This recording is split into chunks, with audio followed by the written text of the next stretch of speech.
Okay, I think we can all get back to our seats. I see a few trickling in from the hallway, but we'll get started with our third of four panels, this one entitled From Asylum to Bedlam, Migration, Refugees, and the Future of the European Union.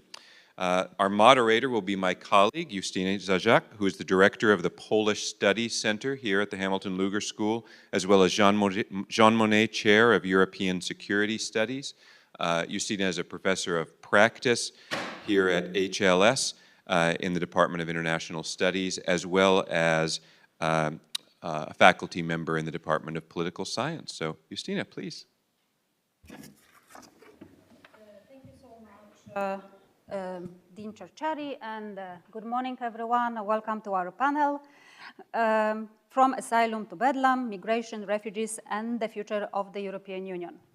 As you know, the migration to the European Union is not a new phenomenon. However, over the last decade, Europe has faced really a rising challenge of irregular migration.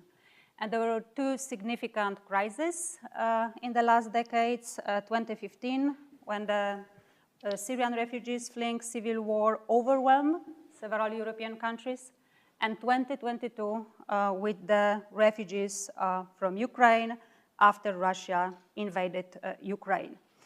However, every day, actually, there is the number of refugees and asylum seekers coming from Africa, Middle East, Asia, posing challenges to the European integration, cohesion, and democracy.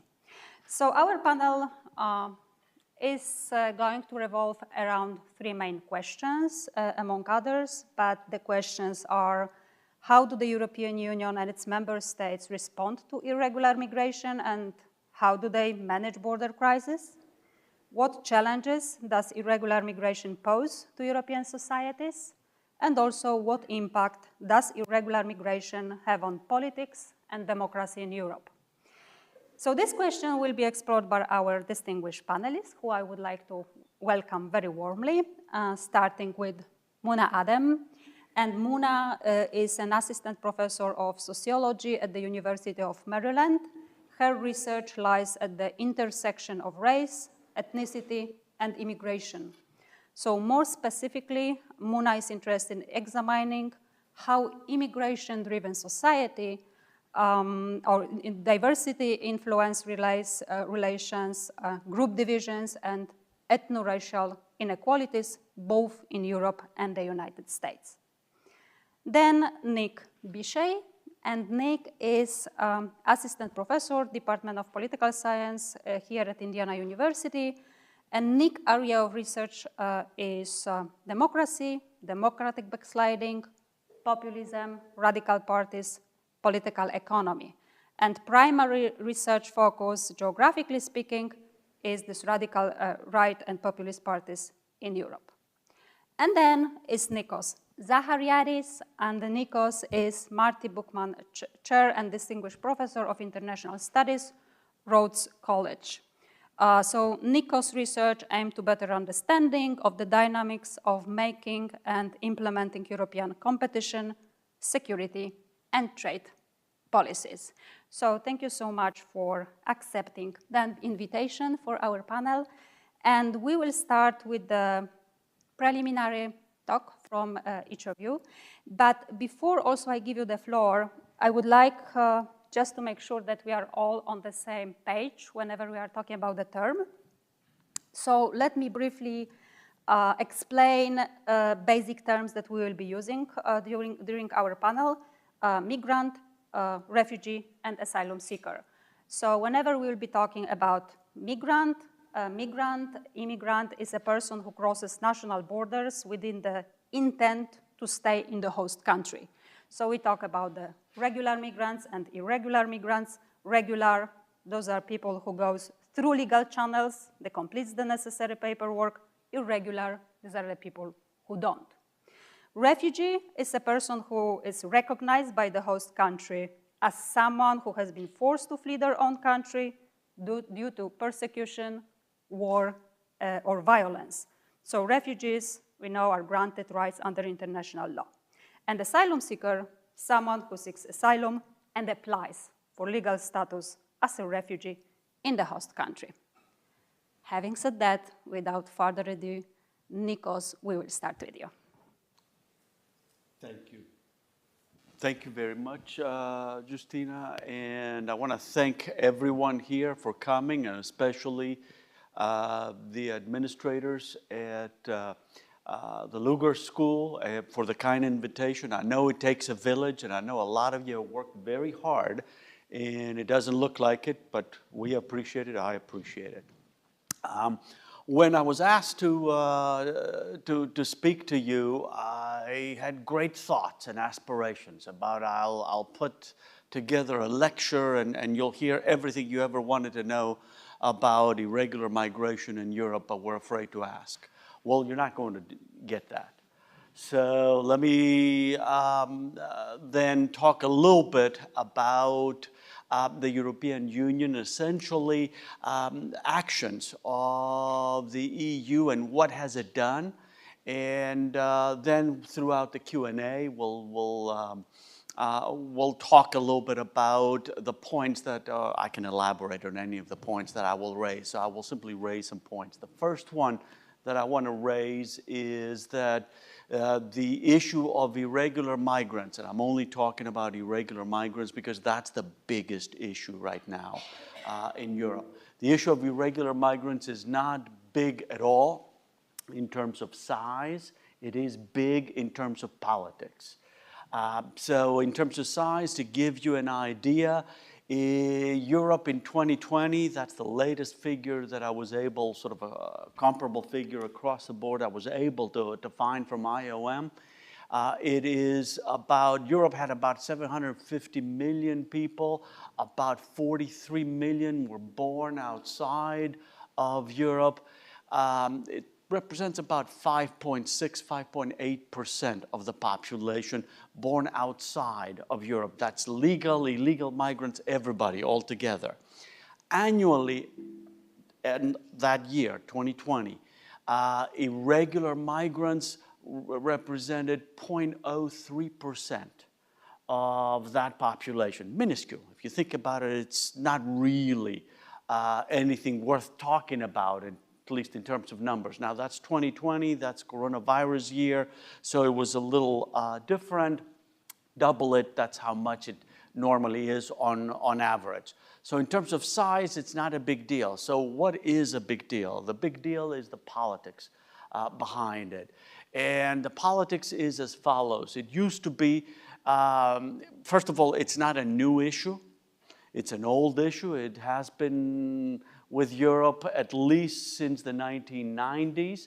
It has gained attention a little more recently, perhaps in 2015 because of the spike from Syrians coming in.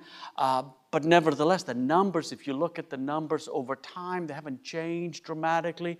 They're about 150 to 200,000, that's the estimate, in terms of irregular migrants coming in.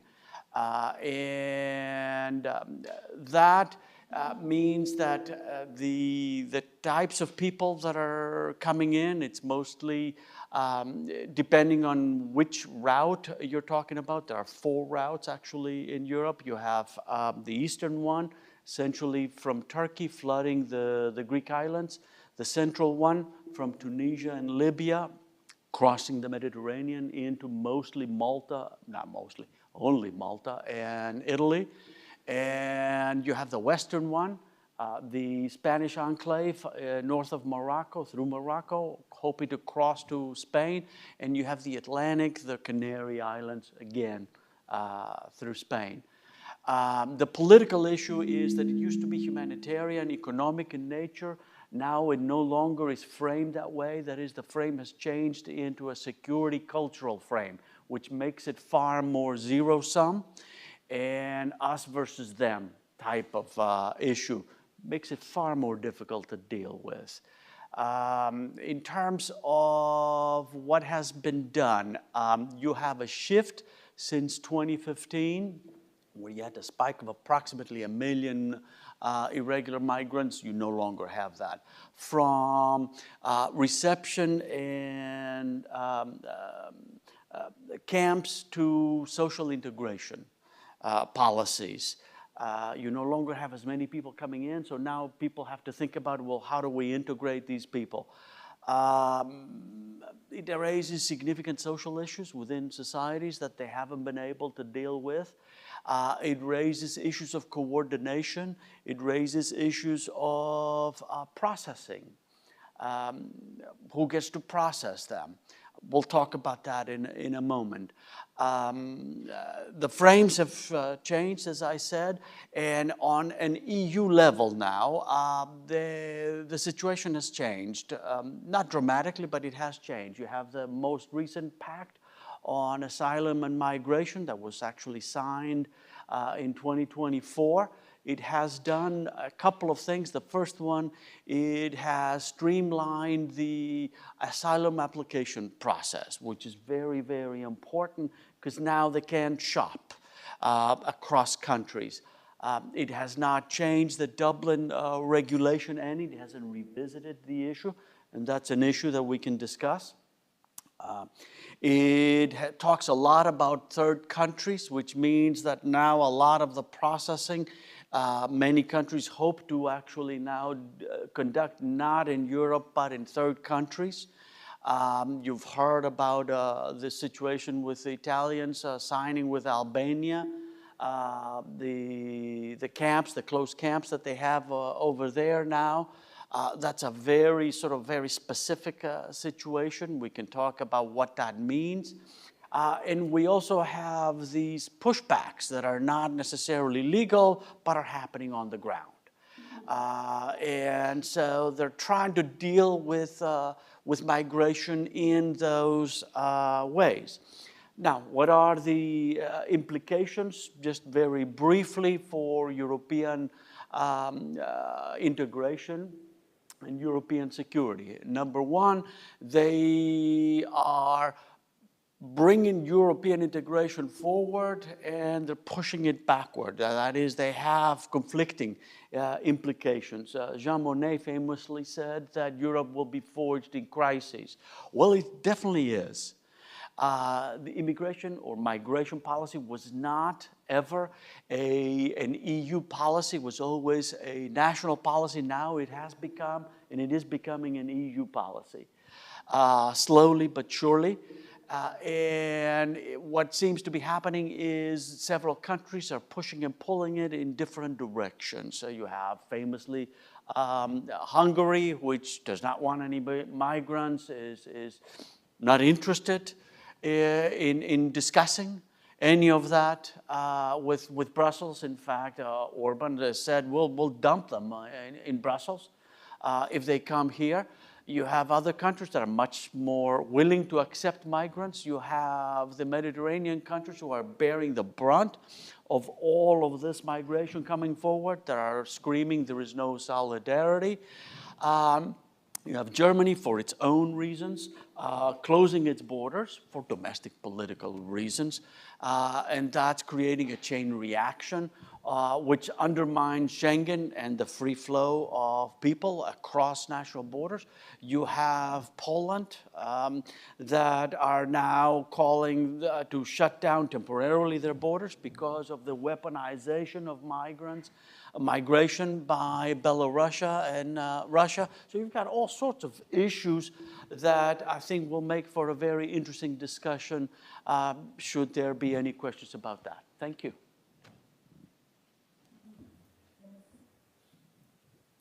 Hello, can you hear me? Okay.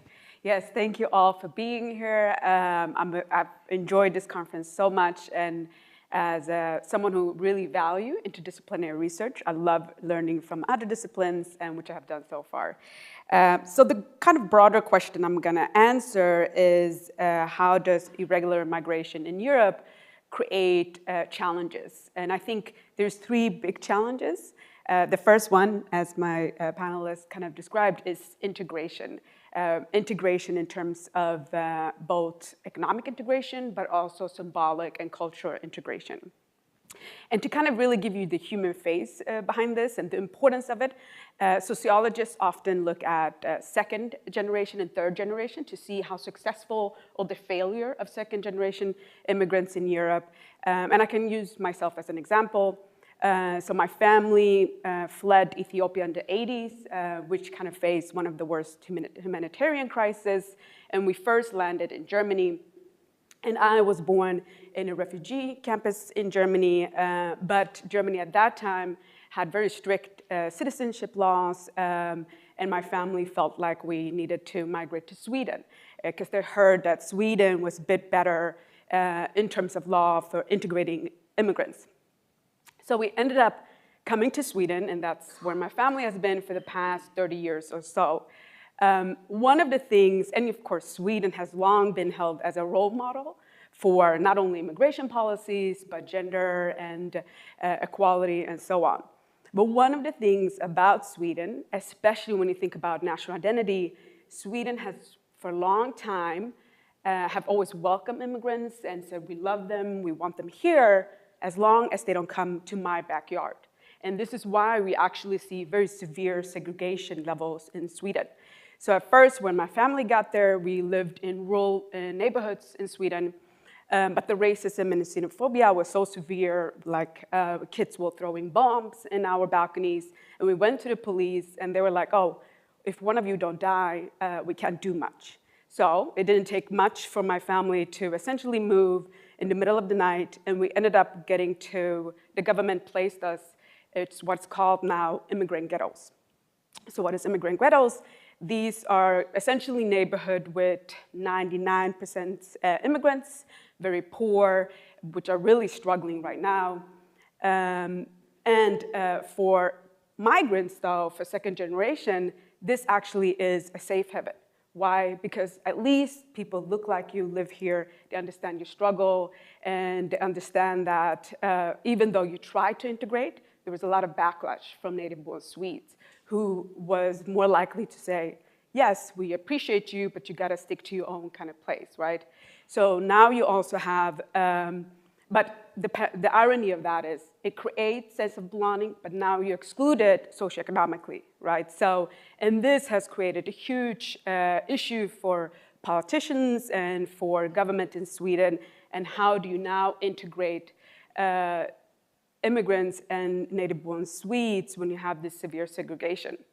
And another issue, so now my nephews and nieces, which are third generation, the gangs and the violence in these immigrant neighborhoods have really, really increased. And you would think that, wow, in a country like Sweden, they have gang issues, and they really do. And especially when it comes to guns. So now you see a high rate of young men, especially immigrant men, dying because of gun violence. And me, myself, and my siblings, who are first generation, we are worried about the second generation and the gangs recruiting them in this neighborhood. And it's really difficult to actually leave this neighborhood if you know anything about mobility in Sweden and how it operates, and I'm happy to talk about that more generally. But all this to say, this kind of level of segregation that you have in Sweden in some ways are helpful for immigrants to feel that they are around people who look like them, but of course it's creating really a national level issues of how to best integrate them once you have established this level of segregation, even in countries like Sweden, where you would assume there's a lot more equality and so on. And I think the second challenges, which is related to the first, is really how do we promote social cohesion? And we do see a lot of research in sociology and I think in political science, both in the US and in Europe, are seeing the decline of social cohesion. And this is largely due to decline in trust. So when you don't trust your fellow citizens to actually respect the laws and to believe that everyone is kind of contribute to the public good, then you are less likely to contribute to the public good. And what is considered public good? Well, we can take welfare spending in Europe. So increasingly, for example, in Sweden, native-born Swedes are less likely to support welfare spending because they believe that immigrants are coming here and exploiting the resources, which, and I'm happy to talk about that in the Q&A, it's not actually true. A lot of immigrants do actually want to contribute more. They want to have a job. They want to be able to do their part. But one of the biggest issues, especially for new immigrants, is language barriers. And there's no way to improve it unless you actually give them the tools to learn the languages, right? But more generally, we know social cohesion is going down, and when that goes down, this is also linked to decline in trust, decline in cooperation, decline in solidarity, and so on. And the third, I think, the challenge, which is also linked to the first and the second, is the increase of group threat.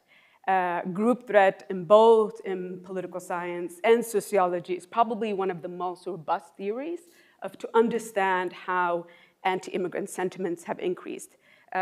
Again, think about US, how immigration has been used in the US to say, well, they're coming here, they're gonna use your jobs, they're gonna take the resources, and this is why we need to close the border, and so on. So a lot more people are thinking, well, if this is gonna hurt me on a personal level, and they're gonna threaten, the threat that they create is fear that I'm gonna lose out, then you're less likely to show empathy, you're less likely to kind of accept immigrants, and more likely to show prejudice, anti-immigrant sentiments, and racism more generally. And of course, group threat has been used, or just threat that immigrant pose, has really been used by political parties and the far right, which I know my colleague here will talk about in Europe. And using Sweden again, the Swedish Democrat, for example, it's one of the most severely and most anti-immigrant political party for the longest in Sweden. And it was a huge surprise that they even got voted in, because at one point, they actually was saying that they want to divide schools by ethnic lines, so bloodlines. So all the white Swedes will be in one school and everyone else in another school. And that Swedes were even willing to accept a party like this, it's really, really astonishing. And again, what did they do? They used the level of neighborhood segregation and crimes and violence to get the support, instead of asking, but why are crimes higher in these neighborhoods? Why are immigrant youths rioting? Why are immigrant youths behaving this way, right? And they don't want to ask that question because that will force them to think about larger social inequalities that we are seeing not only in Sweden, but of course in Europe more generally and the US. And I'm happy to talk about all these three challenges in the Q&A. Thank you.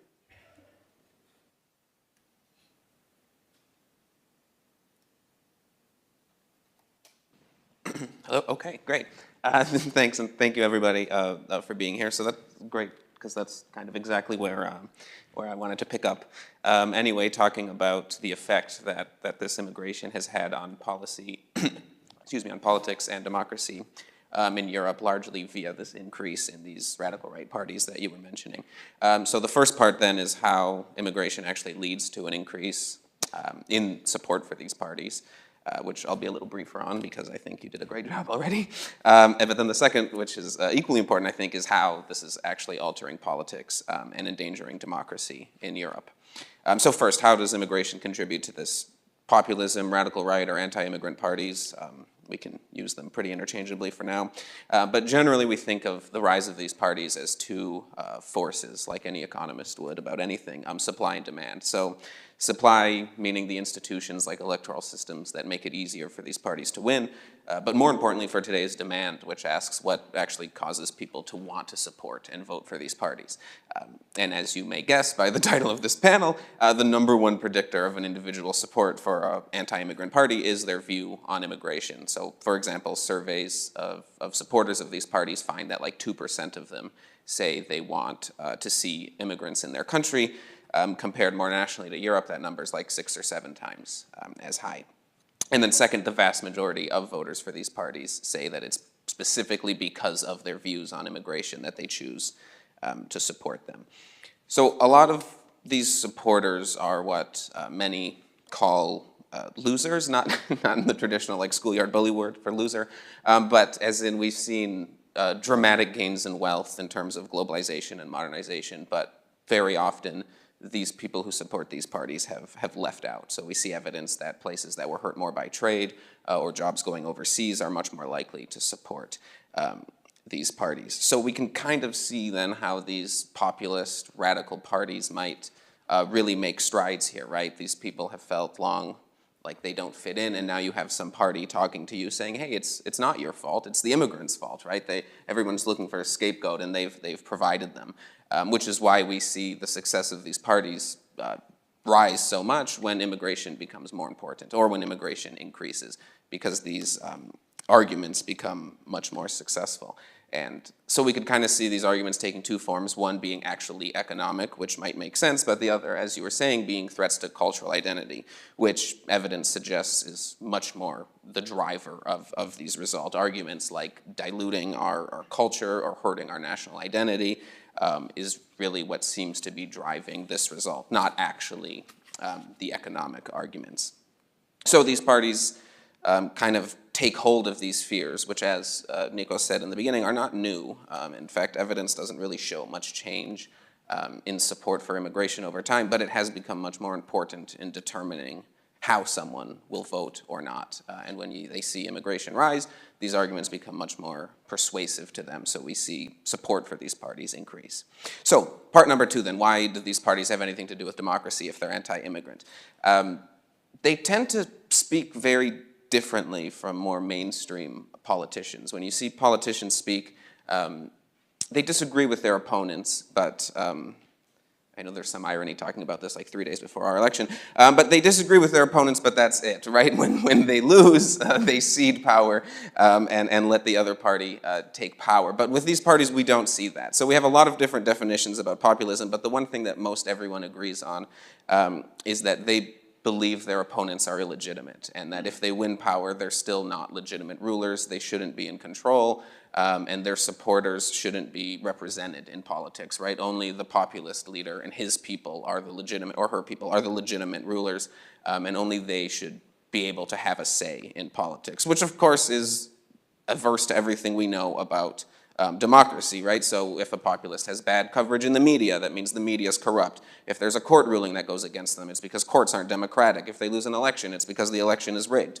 right? But for your supporters, that's great, because you're doing what no one else has been able to do and solving all these things that you now think are super huge problems. So we've seen, the obvious cases like Hungary and Poland of what happens here, but there's evidence of this happening throughout Europe when these parties are successful. Press freedom declining, journalists being much more likely to be thrown in jail, civil liberties, things like freedom of speech and expression, religion, equality under the law for all decline when these parties, these anti-immigrant parties, do come to power.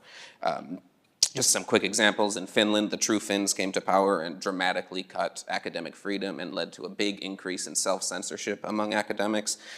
In Norway, the Progress Party created a new immigration and integration ministry and toughened the restrictions on immigration and made it much harder to seek asylum in the country. So in the end, in sum, what happens is this increasing immigration really increases the salience or the importance of immigration in voters' decision-making process, which leads them to these new parties which are promising to be outsiders that have new solutions to answer these parties, and then in the end we see a dramatic threat to democracy. Thanks. Thank you so much. And you all mentioned in your preliminary talk about the really challenges for the European integration process. So let me ask each of you one question, like a round of questions that you see from your own perspective. So Nikos, you talk about it's not a large number really of irregular migrants, but currently it's a problem. The narrative is about the security, so they threat us coming to Europe. So if you could dwell more about the security, how it's really the challenge for the security in Europe. And then Muna, if I could ask you about the other countries in Europe, because you mentioned Sweden. It's a very interesting case, what you said. Do you see Sweden more like exception or rather like example of the broader pattern that is happening in the other countries? And with Nick, when you talk about these anti-immigrants parties, what I'm thinking is, you know, these parties are raising the number of the people who vote for them, for anti-immigrant far-right parties. But actually, they are rarely in power, because even if they win the election, the parliamentary election, they are not able to form the governments because they don't have the coalition capabilities. So except of maybe Poland for 8 years, that's changed last year, except of Hungary, they are not really in the government. So how would you explain that those parties that jeopardize the democracy and democratic system? And actually, why don't we start from the reverse order? So Nick, starting with you. Okay. Yeah, so that's a great point. Like you said, outside of Hungary and Poland, and more recently Italy, we haven't seen, you know, dramatic success in terms of a far-right prime minister, right? And yet I argued that they harm democracy. So I think that they can affect democracy in two different ways. So when you see these radical right prime ministers, that's when you can see such deterioration that we don't consider Hungary to be democracy, and like you said, for 8 years didn't consider Poland to be democratic either. We're probably, hopefully, not going to see such dramatic backsliding with the increase of the radical right, but we have seen them form coalitions in about half of European countries and enter in as junior coalition members. We're not going to see, like I said, completely eroding constraints and leading to, you know, a non-democratic country anymore. But when you become a junior coalition member, like they have in half of European countries, you do control ministries. You don't just get to speak anymore, but actually act and implement policy. In fact, all of the examples I gave in places like Finland and Norway, those were actually junior coalition members, right? Or in Austria, the Alliance for the Future of Austria became a coalition member in 2005, and they were given control over the Ministry of Justice, and while there they dramatically changed asylum law. They made it much easier to deport asylum seekers. Many would argue against international law. They made it legal to force feed them. They eased the process of prosecuting lawyers and NGOs who work just to help asylum seekers. We've seen very similar things in Italy and Norway. But again, all while they weren't in power, but just given control of some ministries.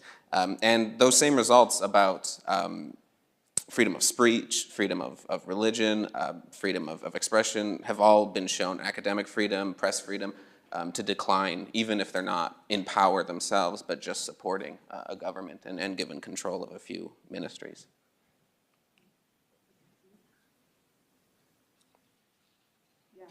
So I think Sweden is definitely an example of what's happening in Europe more broadly. They might be unique in terms of the level of segregation that we see, since it does have one of the highest segregation in Europe. But I do think it reflects broader patterns. And I know, so for example, sociologist Jean Beeman have done research on second generation of Black immigrants in France. And here you can think about, and she's kind of putting the differences between being legally integrated, where you have actually citizenship, where you were born in the country, but yet at the same time, you don't have cultural citizenship, where you are recognized as a fellow citizen. And other work has been done on Turkish immigrants in Germany, where again, Turkish in Germany has been there for a long time, but they still feel that they are not treated as a fellow citizen in terms of symbolic belonging.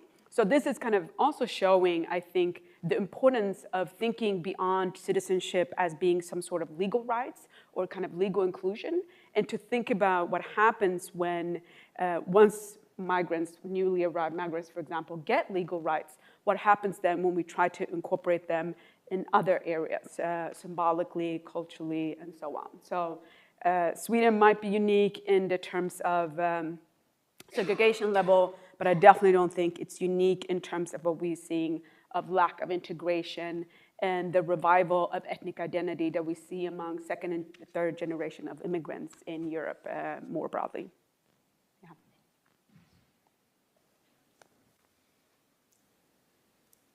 Thank you.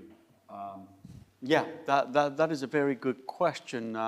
Let me give it some answers. First of all, I want to emphasize the fact that migration policy has a moral hazard built into its design. And that's built into it. You can't get rid of it. And the moral hazard is as follows. If you make it welcoming, then they'll keep coming. If you make it unwelcoming, then they'll stay away, but then you become something that you profess you're not. And that's where Europeans tend to be. That's what they're trying to address. I haven't been able to do so.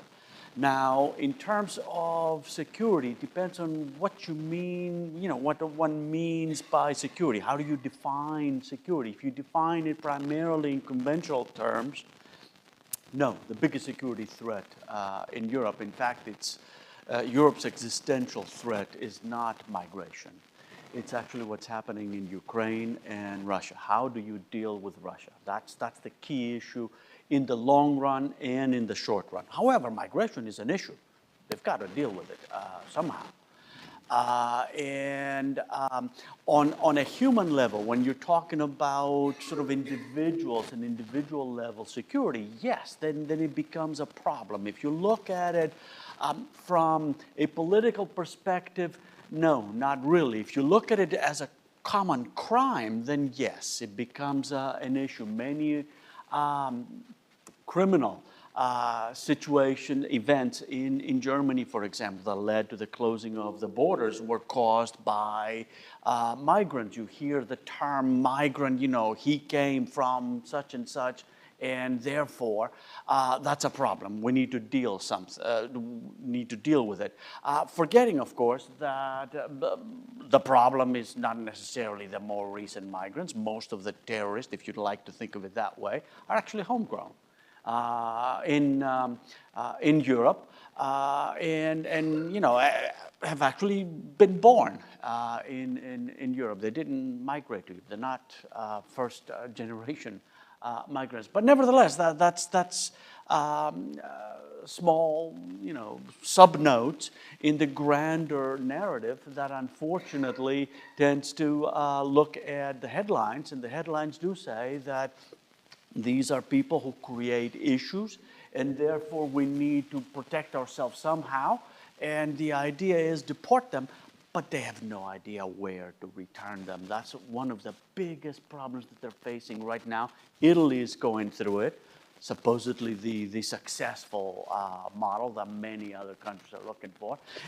They have no idea what they're going to do with it. It will fail. I will guarantee you it will fail. We can talk about why. Sure. You said, I think, make more clear why Japan is looking on Europe and said we don't want to follow this pattern because it does not work, as it was said in the previous panel. So before I open the floor for the questions from the audience, just let me ask the final question more about the problem solving. And what kind of solution do you see from your own expertise and the angles that you focus your research on? So Muna, about the best ways to integrate newcomers in terms of symbolic inclusion, but also socioeconomic integration. Then Nick, if I can ask you and dwell a little bit in the question, where the rising position of anti-immigrants parties come from, whether it comes and it's driven, by the people, by the voters' opinion, or more by the political elites. So where is the source? And then Nikos, if I could ask you more about, the solution coming from the national and supranational level. You mentioned now this immigration policy goes more on the supranational level and the EU, not the national. What solution do you see from this perspective? So Muna, why don't we start with you? Yes, a solution for that. I think this is actually a really incredibly difficult question because I think it starts first and foremost by desegregating neighborhoods. Why? Because segregation in terms of neighborhoods create more than that. It creates segregation in your mind. You don't have contact with people who look different from you. And in sociology, contact theory is the one theory that has found most robust evidence to lower prejudice, lower anti-immigrant sentiment, and so on. But how do we get people to create relations between each other? And you don't have to think about immigration in Europe to just think of examples. Think of US. We know racial segregation in US is very problematic. But if you take the most liberal white American, even if they believe in equality and justice and they want to reduce neighborhood segregation, they probably will never be willing to move to, let's say, South Chicago to improve it, right? Why? Well, there's not much individual incentive to do that, even if we know at the society level it would actually improve a lot of issues. So it's the same kind of dilemma in Europe. A lot of native borns may not be willing to move to immigrant neighborhoods, and a lot of immigrants now feel like, well, I prefer to live in a neighborhood where people look more like me to avoid discrimination and so on. But I do think it's going to come down to policies where it has to come from the up to the below. I'm not sure yet how that's going to happen, so I'm going to think about that. But I do think, for example, the government can do more to place immigrants where you have a more balance between migrants and native born, especially for new arrival, so they can see the both sides. So they do get integrated, they do feel they're part of the society, while at the same time getting ties to their ethnic community as well. You also have to create those kind of balanced communities. How we do that? Yes, I will. Maybe someone else in the audience have ideas. So I don't have that yet. Yeah, one of the coolest studies I've seen recently found like a 50% drop in Islamophobic hate speech in Liverpool when they signed Mohamed Salah onto the team. So there could be something there. Okay, so where does support for these parties come from?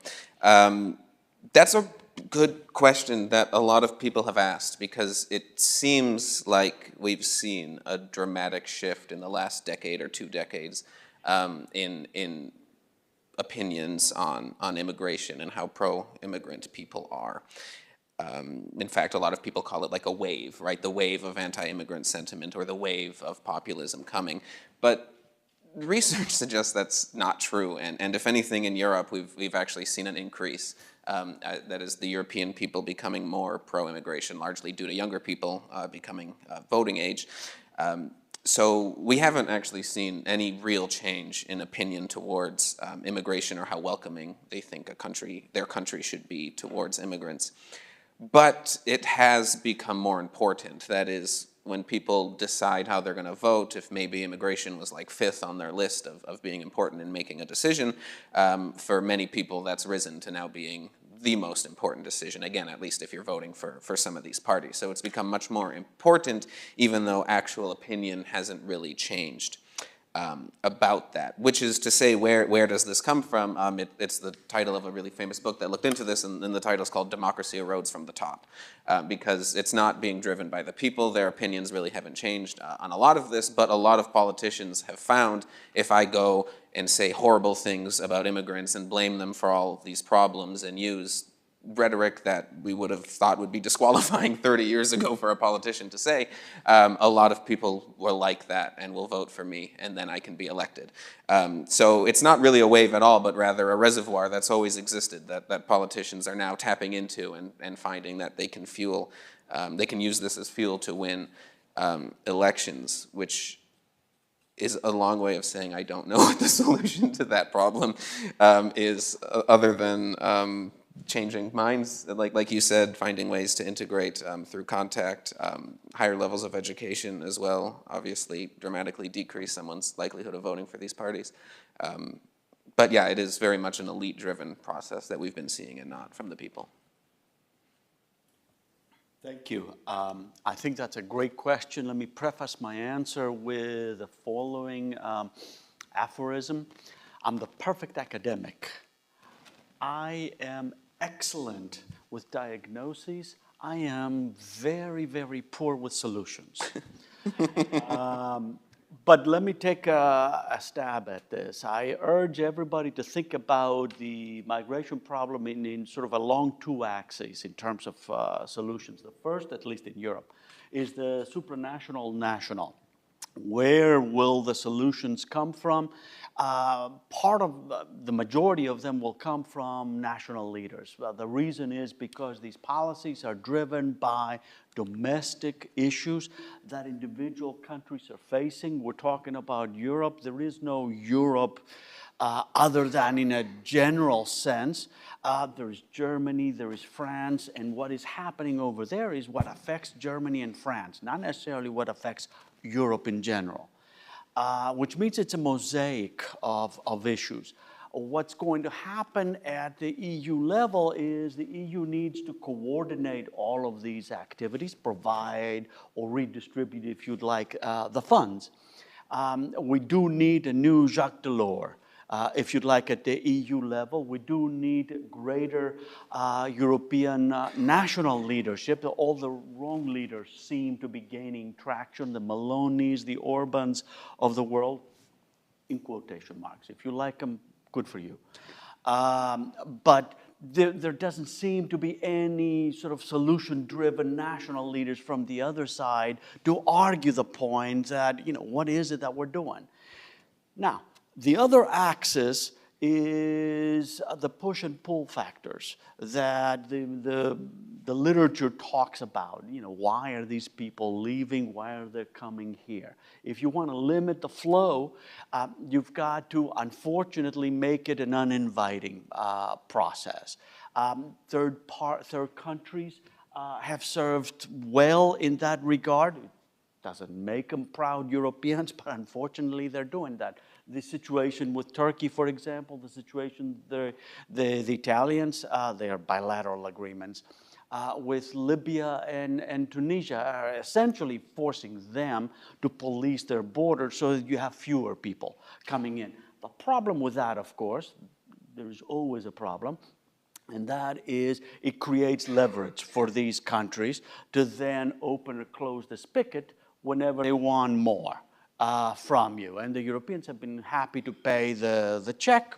We'll see how it happens. Long-term solutions, If you're really looking for the long-term solution, that is, you've got to start thinking about, well, why are they leaving in the first place? And how can you address this issue? Europe has not been interested in that. They have done very little about it. I don't think there is an interest in doing anything about. So what is the solution to that insofar as Europe is concerned today? Nothing. They'll just keep coming, and all they can do is just try to shield the borders, build bigger fences, hoping they don't come through. Thank you so much. Let me open the floor for the question from our audience. So please, if you have a question, raise your hand. And there is the microphone somewhere there. Yes.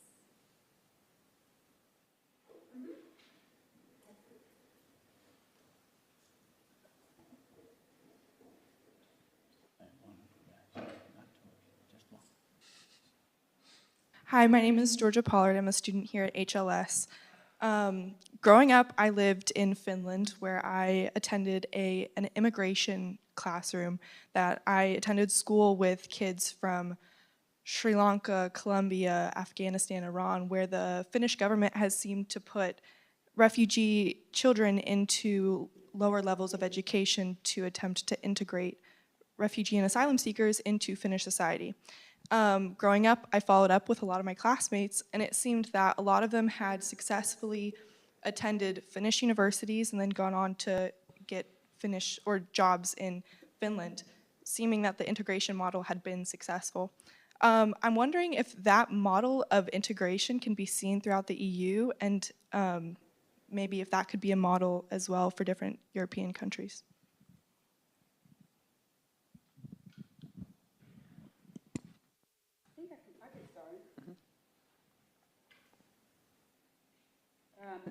So thank you for that question. And I think actually of all Scandinavian countries, so Finland and Norway, I think are really interesting. Finland in particular, because they actually have one of the most restricted immigration policies. Like they actually don't accept the level of immigrants that Sweden do.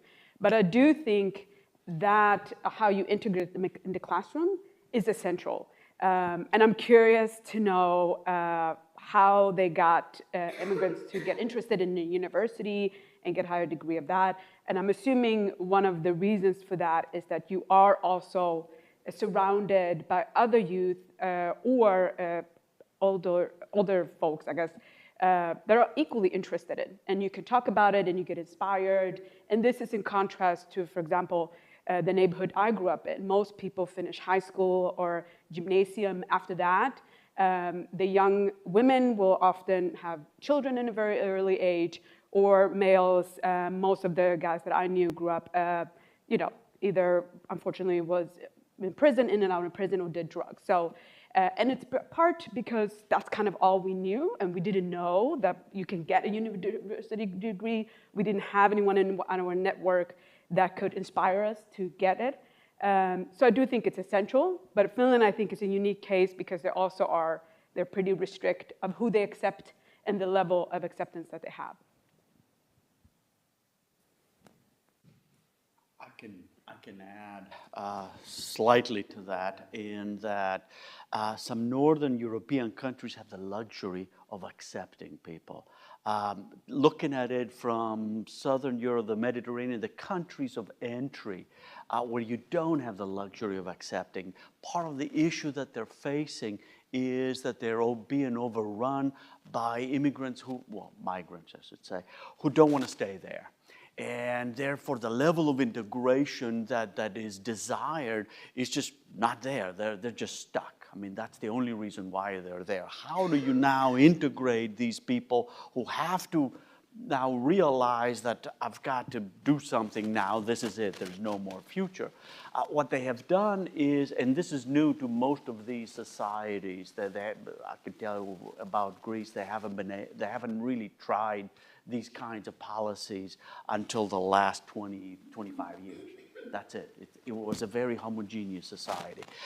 What they have done is they've tried to put them in classrooms that are in normal public schools, and they have so many seats for migrants. The problem, of course, as you probably can guess, is language.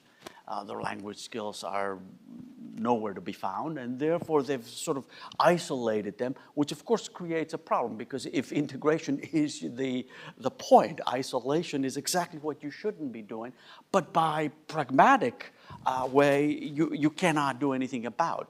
That also creates social tension, and the best way to deal with social tension is not to deal with it at all, which is exactly what Greek politicians are doing. They're just zip it and just shove them over there. If you don't talk about it, problem solved. And that creates all sorts of local now issues that will burst in the national scene every so often because of particular policy windows for those of you who are interested in public policy making. Yeah, I'll just add briefly, I guess, that the contact idea, it does matter, the mechanism, right, by which you do it. So that seems like a great model. Obviously, I half jokingly, but signing a rock star soccer player, it can be a great model too. But then, yeah, in places like Greece, you do sometimes see the opposite. So some researchers looked at 2 islands that were identical, except for one was like 2 kilometers closer to Turkey, which meant all the refugee ships were going there instead of this other island. And they found that anti-immigrant sentiment was much higher on this island that, again, was otherwise identical, but just a little bit closer, which meant that's where the refugee camp was. And then within the island, people who lived closer to the camp were also much more likely to have anti-immigrant opinions. So if you're not, doing things right, this contact can actually backfire in a way.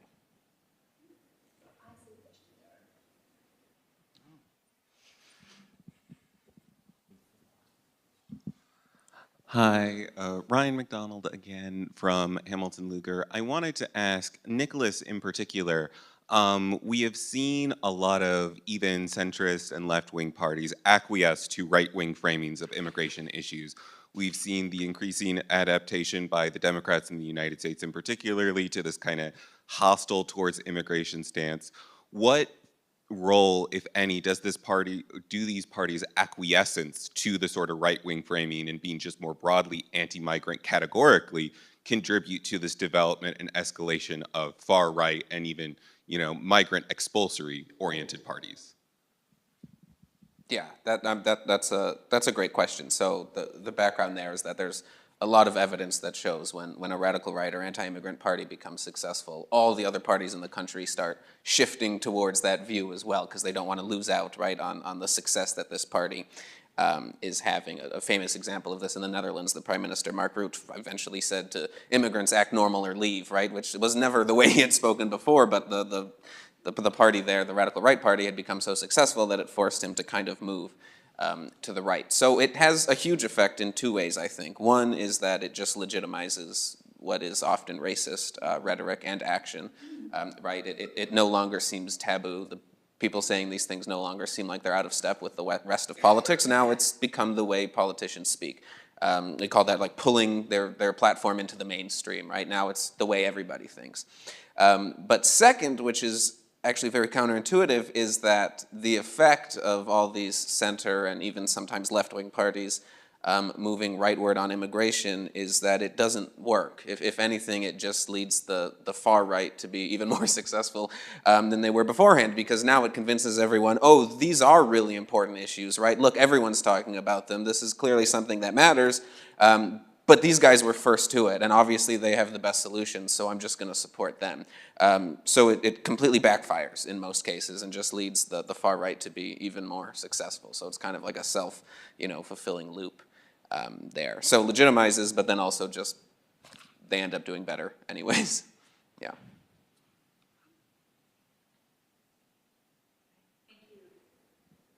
Thanks so much for your really interesting comments today.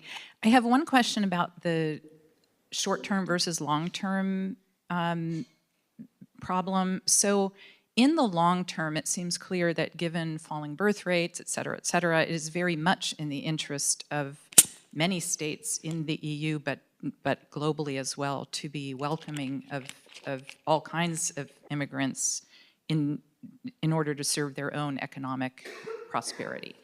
And so, one question is, what needs to happen for the political parties of today to shift toward that more long-term view that would help them find the motivation and incentives to improve the situation. And I worry that actually all political parties right now have a very short-term view, which is simply getting reelected and nothing beyond that. So maybe that's the answer. But this actually shifts me to a different challenge, I think. We've talked about how immigrants can be weaponized in the ways you've discussed, but thinking about immigrants as a future, talent pool, if you will, operationalizes or instrumentalizes them in a different way. And we've seen some, I think, unfortunate circumstances where in the wake of big humanitarian crises, countries are in effect looking at the people who are in refugee camps and trying to sort them into which ones will be valuable to us and which ones will not, and finding pathways to preferential admission and so forth, even for refugees and asylees, which I find problematic. So how do we revitalize the human rights framework and the international law framework and recenter the migrants themselves rather than thinking about this only through the lens of the needs of individual states? Thanks. Do you want me to? Sure. I can start and then my colleagues will jump in. You ask way too many questions. Good ones too, that's the problem. How do you deal with this issue in the long run? I talk to my students about it, about the need to address the demographic changes in our countries, generally around the globe. The only way that I can see this changing is by shifting the frame. It's the psychology behind the public policy. As long as the frame is cultural and or security, it becomes an us versus them. So it's very easy to fall into that trap. There is no way out of it. That is, immigrants have no place in our society. If you change it into an economic frame, then you can start to see how the benefits of it. And I believe there are many, many very good benefits, and I'll be brutally honest, I am one of those benefits. I'm a first generation migrant. I actually migrated legally, for those of you who are wondering. So the second part of this question is very, very difficult to respond, and I think the whole aspect of the debate, the discourse, has been completely warped. And insofar as migration issues are concerned, it seems that they've all been collapsed into irregular migration. So every time we talk about migration, we only talk about irregular migration. We put the rest of them in there. These types of situations that you have described about discriminating along whatever dimensions between refugees in various camps, they've been going on forever. Well, I don't know about forever, but certainly for a while. The EU has engaged in that process legally. They are engaging in that process today. And I don't see any way around it, because politically they see themselves as there are people from certain countries that it's easier politically to accept, such as Syria. I calculated once, 2018 data. It's about 80% of the Syrians who applied for asylum got it. About 45% of Iraqis, 30% of Afghans, 20%. Of Africans and sub-Saharan Africans. It was shocking to me, but it happened. I'm sure it's very similar today. Can it change? I'm not so sure. I would just very quickly say my answer would be exactly what you said, which is if the effect of a policy is long-term, then that party's probably not going to get credit for it. So they would be more incentivized to focus on short-term things that will help them win re-election, and that's why it's, I think, really hard to solve this problem. Yeah, thank you for that question. I've always found it weird that we have to reframe immigrants and see how we can reframe it in a way that is going to improve people's attitude. And why do I have issues with that? Because at the heart of it, I think, and someone was talking about this earlier, at the heart of it is really all of us want the same thing. We want a good life, we want to have access to opportunities, to resources, and so on. But I think I've developed a kind of pessimistic view of human beings lately. And I think what it is that most people, unfortunately, would never change, will never show empathy or solidarity unless there is an individual incentive behind it. So I think most people will be willing, for example, to accept immigrants and accept refugees and so on, if they can benefit from that. So I think reframing it in that way is probably the only solution to it. How we reframe it, I think it's weird also to be like, well, we need immigrants because we need to increase our fertility rate. We need more. It's weird to even say it, but I think that would be one of the ways. And to be like, oh, well, if you don't want your country to essentially disappear, you need more immigrants. Will that work? I'm not sure, because I think a lot of people will be, oh, well, we want immigrants, but we also don't want our national identity, let's say, as white American to decline, so then we want more people who look like us to breed the same people like us, and so on. I don't think there's a lot of people who think like that. There's probably enough minorities who think like that that's gonna have some sort of backlash to reframe immigrants in terms of demographic change and so on. But yeah.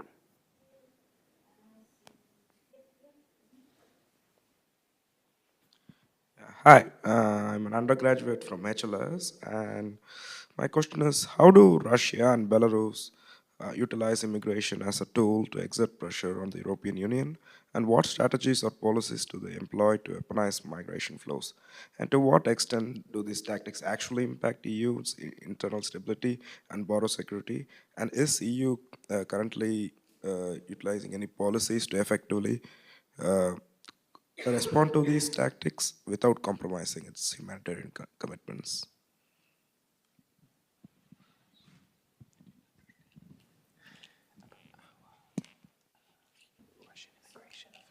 I think it's mostly to Nikos, to you. It's how Russia and Belarus utilize, like weaponize migrants that goes through the Poland, Belarusian, and Poland, and the Lithuanian border, and how it affects also the integration, and whether the European Union does anything about that. I see. Okay. All right, thank you. It's a good question. The weaponization is by policing their borders. Essentially, what you try to do is you put pressure on the resources of the recipient country by flooding it with all of these migrants trying to cross the border. And then you put the country on the defensive. It happened in between Greece and Turkey in 2020.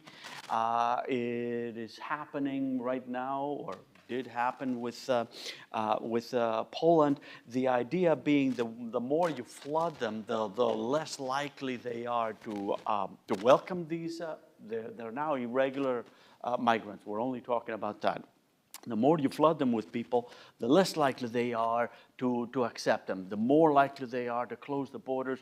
Therefore, the further away they move from the ideal sort of European policy that everybody professes. We are a welcoming place. We protect human rights, etc. Because they're pushing them back. You're not coming in. Remember one thing about Europe that's a little different. Once they reach European soil, by law there are protections. There are laws that protect them in the process that they use, which is very different than if they were processed, let's say, in Belarus. where out of sight, out of mind, I don't know what you're doing, do what it is you need to do.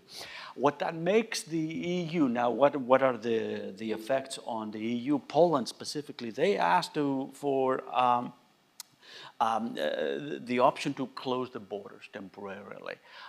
It reduces Schengen, the free flow of people. It undermines European integration insofar as it includes that, and reintroduces national borders, which makes it far more difficult to move forward insofar as integration is concerned. It's taking it back, that is, several decades. Plus it puts pressure on the resources now that the country has to expend in order to deal with now these huge numbers, or however big they are, numbers of migrants that they did not expect. Got to plan for all of these things in advance. If you're caught with your pants down, so to speak, that's a problem. And many European countries have been actually caught that way.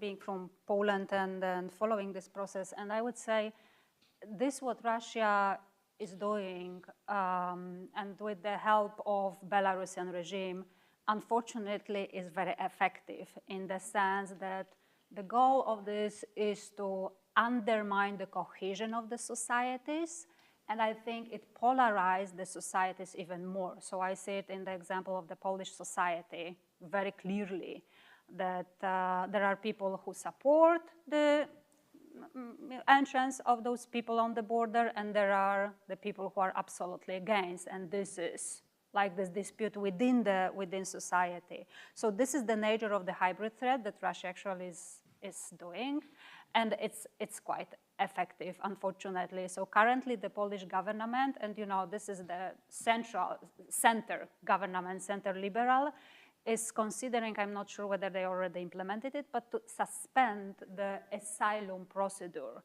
So even the asylum requests are not going to be considered by the Polish authorities. So actually the all major parties, they are on the same page, like we are not allowed those people to come in. So, the less cohesive EU member states are in the EU, the better for Russia and also the allies. Yes, I see the question there. Mm-hmm. Hi, I just had a question. I worked 3 years in Petit Chateau in Bruxelles, Klein Castelgie with refugees from 2020 to 2023. And majority of asylum seekers who were coming were from war-torn countries.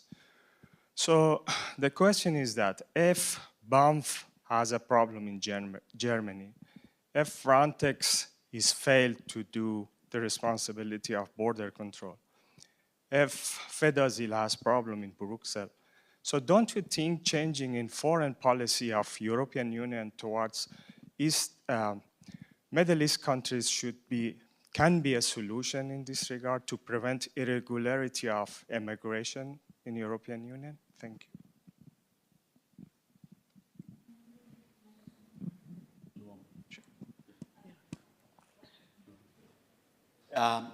Yes, I think you're absolutely right. Getting more involved in the Middle East would affect the migration flows insofar as the eastern and central route are concerned. Remember, well, you don't remember, you don't know. Each route attracts different nationalities. So most of the Middle Easterners are coming from the eastern route, central Greece, or the central route, Malta and Italy. The other ones to the west are mostly sub-Saharan Africans. Yeah, it would. I believe it would. Do you know any European leaders who want to get involved in the Middle East, who have shown at least any interest in getting involved? Zero. it's a very difficult situation. I mean, I will agree with you. They think that it's incredibly complex. They don't want to get involved because they're going to get burned. Chances are they will. And they're happy to let the Americans take the blame, whatever blame there is, or the Israelis, or whatever it is. So I think they're playing exactly what our government used to teach us during the 1950s, duck and cover. And don't worry about it, and whenever it happens, it happens.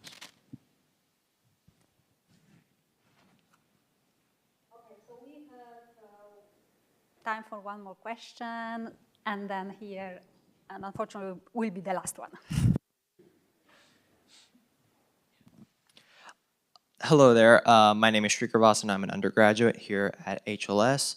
I have a quick question because, about, I don't even know how many years ago, but we saw that Britain left the European Union with Brexit. And one of the deep concerns among people who voted for Brexit was that Britain wasn't able to execute border controls. It wasn't able to control the flow of migrants. It was being bogged down by the European Union. There are further concerns about migration. For example, Professor, you mentioned Greece, right? And along with all the things with the euro and the eurozone back in the day, we see that there's become a focus on the problem of migration. We've seen that this has brought problems with the cohesion of the European Union. In such a context, do you think that there could be severe problems that lead to breakaways of states in the future? Thank you.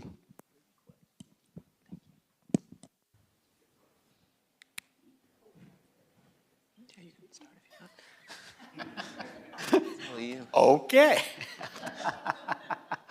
I think it creates issues. It has created fissures that run north-south, the old ones, sort of the rich and the poor, if you want, something like that, and east-west, new-old Europe. I think these are widening, and what migration has shown are two contradictory elements of European integration. One is greater push for integration because they realize that the migration issue will not be solved nationally. It will only be addressed supranationally with national, obviously, solutions. There's no question about it, but it's got to be coordinated at the EU level. The other thing that they have also realized is that there is very little solidarity, at least insofar as the publics are concerned. You have essentially many of the former Visegrad countries, Czech Republic, Slovakia, Hungary. I don't want to mention Poland, but yeah, it's part of it. Who are less interested insofar as migration is concerned. They've actually been very vocal about the relocation situation that was a big deal a few years ago. They were not interested in having any migrants there. I remember seeing, 10 people that were allowed to relocate. That's tiny. And that has created problems, especially for first entrance countries that are bearing the brunt of this issue, that are complaining that we're not getting the support. The pact was supposed to address this issue. It will not. It has not. Only revisiting the Dublin regulation will, and that will not happen. What's the Dublin regulation? Threw out debate, but nobody caught it. I don't know why. Here is the Dublin regulation essentially says that if you're caught as an irregular migrant anywhere in Europe, you're sent back to the country of entry to be processed. And the idea was so that you don't shop around for the easiest way in. Well, now with the streamlining of the process, Hopefully that will not be happening anymore, and you will revisit the issue. Why will they not revisit the issue?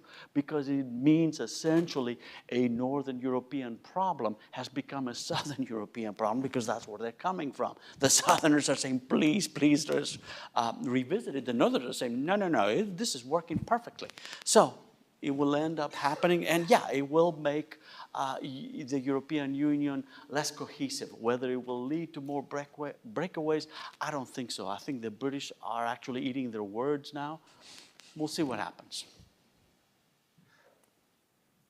Yeah, I think I can add to that. I do think, for example, Brexit, if I remember correctly, a lot of young people were actually against it.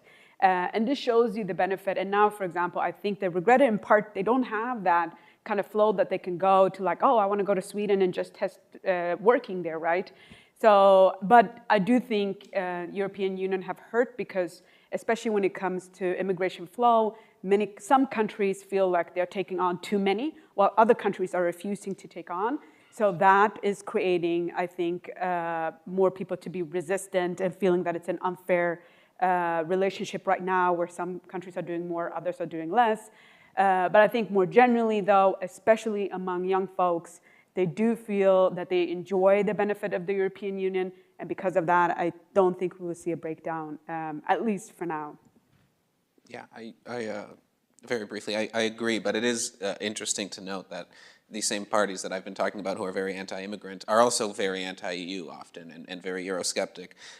There's a big overlap there, and it's for the exact same reason, right? They say they're anti-immigrant because they're losing their cultural identity, and then expand those exact same arguments to saying, and also the EU is taking away our sovereignty and getting rid of our independence, and we can't do what we want, right? So we do see a big overlap there, but yeah, ultimately I don't think I see any other countries breaking away. Like everyone said, it's all the coverage has shown how it's been quite bad for the UK and not really beneficial in the ways they argued.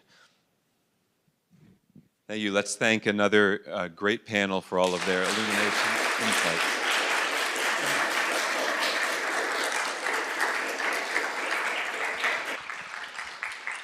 I really appreciate the way you talked about issues at the level of the European Union, within the domestic politics of various countries, and even down to the level of neighborhoods where migrants are coexisting with the pre-existing populations. And so thank you for that. Outside in the atrium, we have a lunch, buffet style, ready to be served. Get something to eat, and afterwards, please be sure to linger around, and up and down the hallway just outside of this auditorium, we have a number of graduate students from here at Indiana University who are going to be postering and presenting snapshots of projects that they're working on that are related to our symposium theme. So you can just sort of visit them at your leisure in the time between lunch and the commencement of our final panel at 2 p.m. on linguistic and cultural preservation. So thanks, everybody. Have a nice bite to eat, and please stop by the postering sessions.